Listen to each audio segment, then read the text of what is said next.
बेनज़ीराबाद ज़िले जा दोस्त, शहीद बेनज़ीराबाद नगीज़न जा दोस्त, उस्ताद साथियों ऐं खुश नसीब असां भी आहियूं जो हेड़ो प्यारो माण्हू असांजो रहनुमा, असांजो सरपरस्त, असांजो भाउ, असांजो मददगार, असांजो हिम्मत ऐं मदद ॾियारींदड़ जेकॾहिं अॼु तव्हांजो ही ख़ादमिन स्टेज ते बीठो आहे, सिंध जे सदारत मूंखे जेको आहे सो मिली आहे, त उन्हनि में वॾे में वॾो किरदारु जेको आहे मोहम्मद सालिम खान ज़रदारी साहिब जो आहे। अहिड़े क़िस्म जा माण्हू ही डिपार्टमेंट मां रिटायर ज़रूर थियो आहे, ही खाते मां जेको आहे 60 साल पूरा करे रिटायर ज़रूर थियो आहे,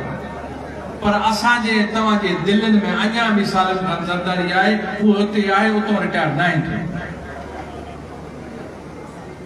हक़ीक़त ॻाल्हि इहा आहे, उस्तादनि जा मसइला हुजनि, ज़ाती ज़िंदगी में उस्तादनि जा मसइला हुजनि, दोस्तनि जा मसइला हुजनि, पर सरे फ़हरिस्त जेको आहे सालिम खान ज़रदारी सब सां ईअं हूंदो आहे जो पंहिंजो ज़ाती मफ़ाद सम्झो आहे, पंहिंजो ज़ाती मसइलो सम्झो आहे त उनखे कहिड़े बि तरीक़े सां मूंखे हल कराइणो आहे। ही भली पंहिंजे लफ़्ज़नि जे ॻाल्हाइण जो हुनजो अंदाज़ जेको आहे उहो मुख़्तलिफ़ ज़रूर हुजे, हुन अखरोट वांगुरु ही आहे जीअं मथां हुनजो कवर सख़्तु ज़रूर आहे, पर अंदरि हुनजो तमामु जेको आहे सो नरम आहे। ही उहो शख़्स आहे ऐं असांखे उमेद आहे त जंहिं वॾे वाक़े चयो आहे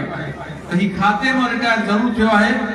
पर तव्हां ऐं असां सां उस्तादनि जे मसइलनि ख़ातिर हर जॻह ते, हर पॉइंट ते, हर ऑफिस में, हर ब्यूरोक्रेट्स में ही असां सां गॾु हूंदो इंशाअल्लाह।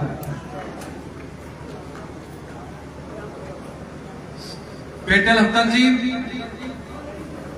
हमेशह कुछ अहिड़ा अंसर असांजी हिन पेटल तंज़ीम खे कमज़ोर करण जी कोशिश में लॻा पिया आहिनि, पर जेकॾहिं हेड़ा मर्द मुजाहिद आहिनि,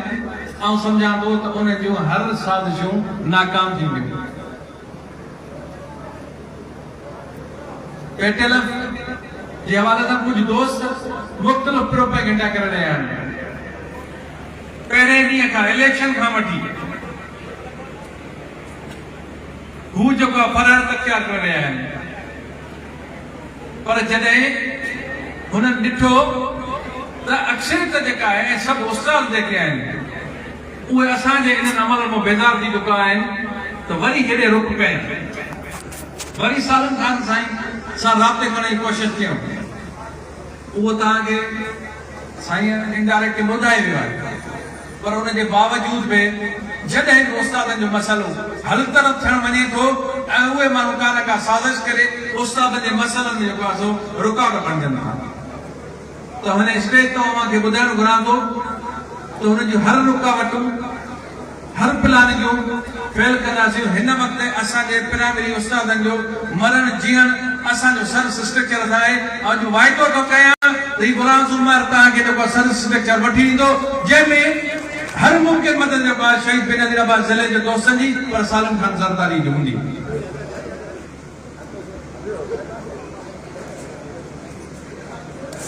मसला मां हर पंहिंजी स्पीच में चवंदो आहियां त हिकु मसइलो आहे, हिकिड़ो मसइलो हल कयो त ॿियो पैदा थींदो आहे, उहो हल कयो त ॿियो पैदा थींदो आहे। जेकॾहिं सिंध जे अंदरि जेतिरी कोशिशि पेटल खे तंज़ीम खे कमज़ोर करण जी कई वई, पर तव्हांजे दुआनि सां